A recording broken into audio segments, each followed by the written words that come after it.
All right, hi everybody. Ryan Crew, typical white guy, here with a new episode. Um, there's two ways to talk about life.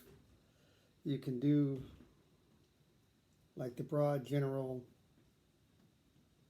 Charles Dickens kind of way, or you can do the daily, life to life moments that like Seinfeld did.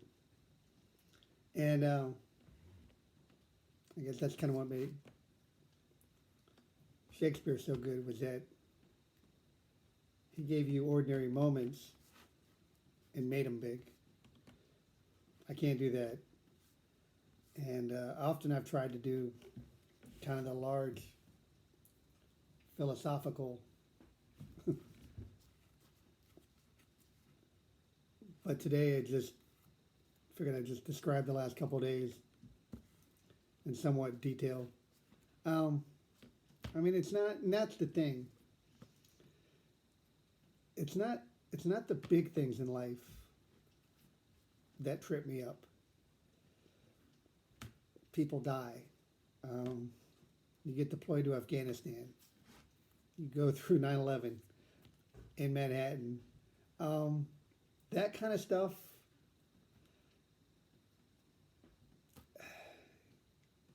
But it's the daily grind.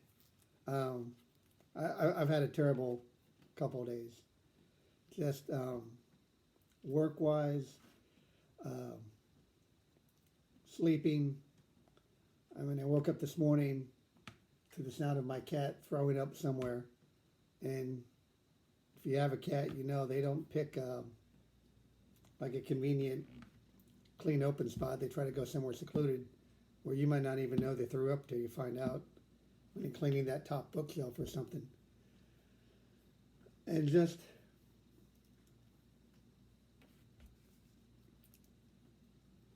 the other thing that happens is often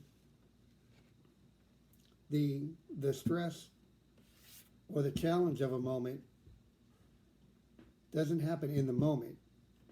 Like you deal with it or think you deal with it, and then, but it's still in there. And until you clear it out in some form. Because like last week, part of my family went away on vacation.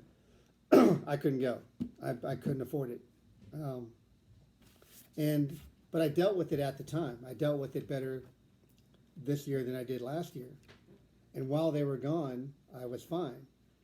And then when they came back, I could kind of feel it. And then there was a birthday party, and I just felt even more.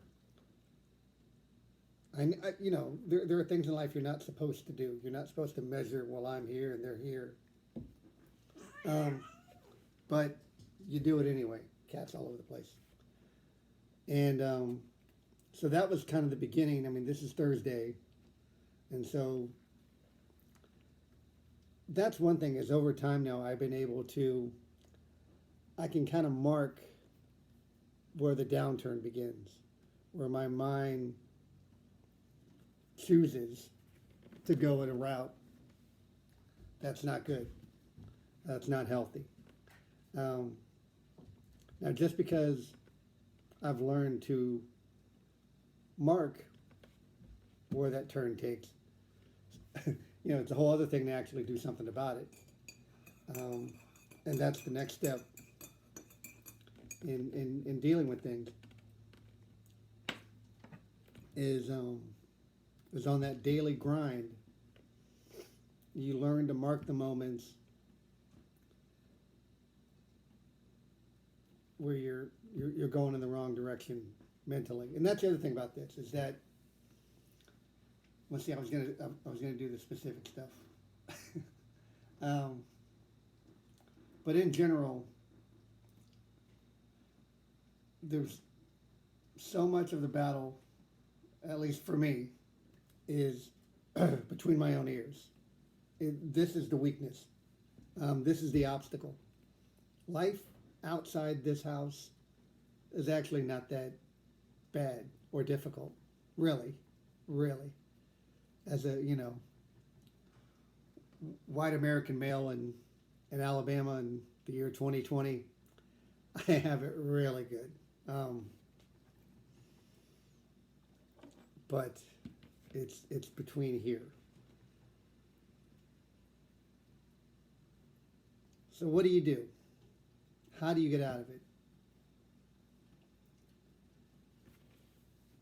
And that's the thing, it's been a long, it's been a long road.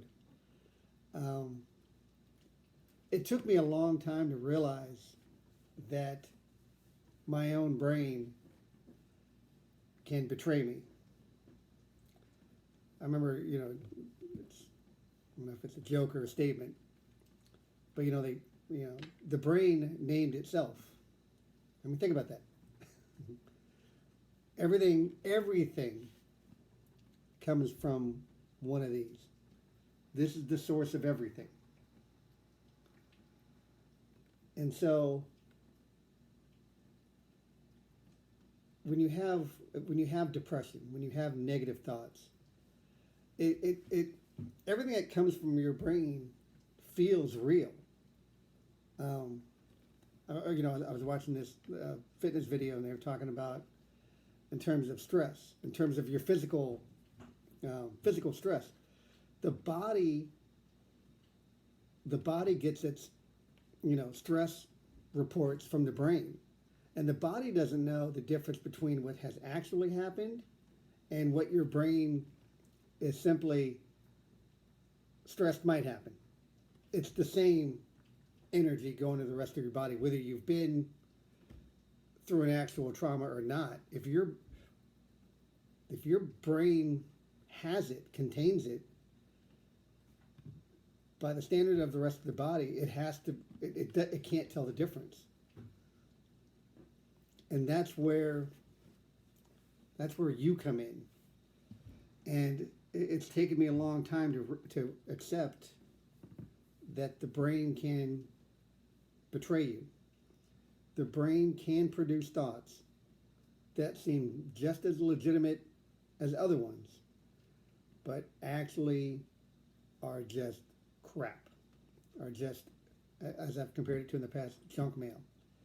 And somehow you have to just delete them. You've got to just swipe right, just get rid of it.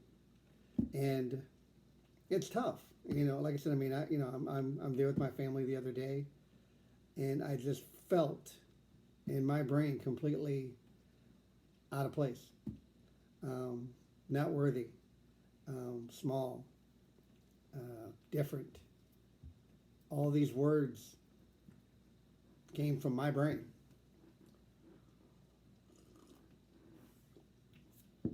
And the week just got worse from there. And that's the thing, is that once you've your brain has opened that door,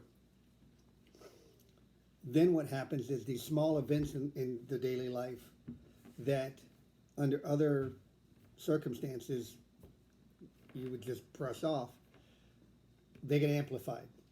They gain more weight. They gain more value. So a bad day at work becomes a bad life at work. You know what I mean? When you're already negative, when you're already kind of going down that negative path, a bad day becomes, oh my God, this is the rest of my life kind of feeling. It's amplified. And the other thing is, financially, I'm decent. I'm not great. I'm not bad. I've got a home. Things are fine. I've got a car. I used to, today's payday. I get paid every other Thursday right now. And usually, when I wake up that Thursday morning and I've got that financial cushion again, I've made it to another payday. Thursdays have always kind of been a good day. And today, I woke up and I didn't have that bounce. And which is kind of good because also it means that, I mean, I'm better financially now that I didn't need the paycheck. However, that was, it's like an emotional bump I was counting on. And see, I mean, even now that sounds weird. I'm not complaining that I got paid. I'm complaining that, money's not the answer. Having more in your bank account doesn't it doesn't do the wonders that you thought it would. Um, so what happened? So yeah, so this morning, just the accumulation of the negative week on top of not feeling the positive bump from payday, um, boy, put me. And so, what do you do? Like I said, you acknowledge you're down the path. You accept that your brain can betray you, and that's when you have to. It's weird, and it's still such a weird concept to me to argue with my own brain. Um, but I've been told by several smart people, and that's the other thing is, I feel like the older you get, the more willing you are. You get humbled, and you're more willing to accept what works for other people, and just follow, even if it doesn't make sense to begin with. But I've been told by several smart people who are generally happier than I am that we make our own mood. That you literally have to choose. You can choose your mood. And so this morning, well, I went back to sleep. When I got up again, I chose to be in a good mood. Just small things. I literally restarted the day. I got up and I made a second cup of coffee. I shaved. I've been doing better fitness-wise. When I walked by the mirror, kind of like what I saw. That little boost, that little bump there. Ooh, hey, look at that. Not bad. That helped. But I like every other thought was choose to be in a good mood. I work at noon today. I'm going to work noon to 9. I'm bringing my gym stuff. I don't work tomorrow. For the first time in a long time, I don't work on a Friday. I get to go to my favorite restaurant. They have my favorite food. And so I'm already visualizing tomorrow. I'm already visualizing past this work day.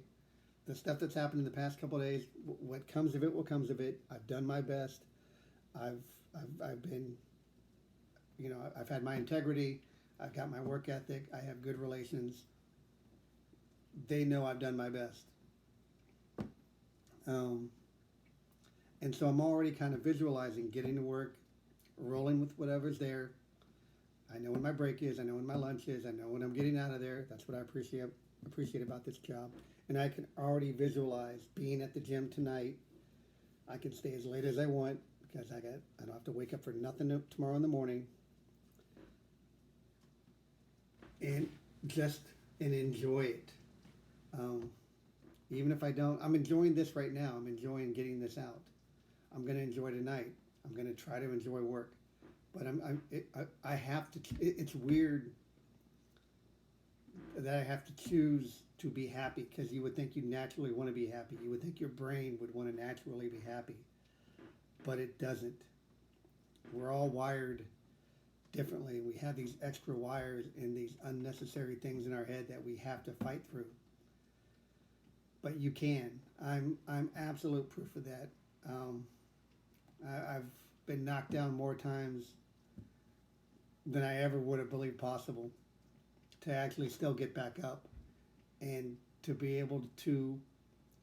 I know at 9:30 tonight around I'm going to be heading to the gym, and no matter what, if I'm not in a good mood already, I will be in a good mood then.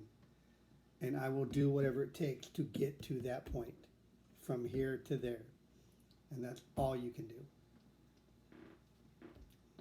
See you later.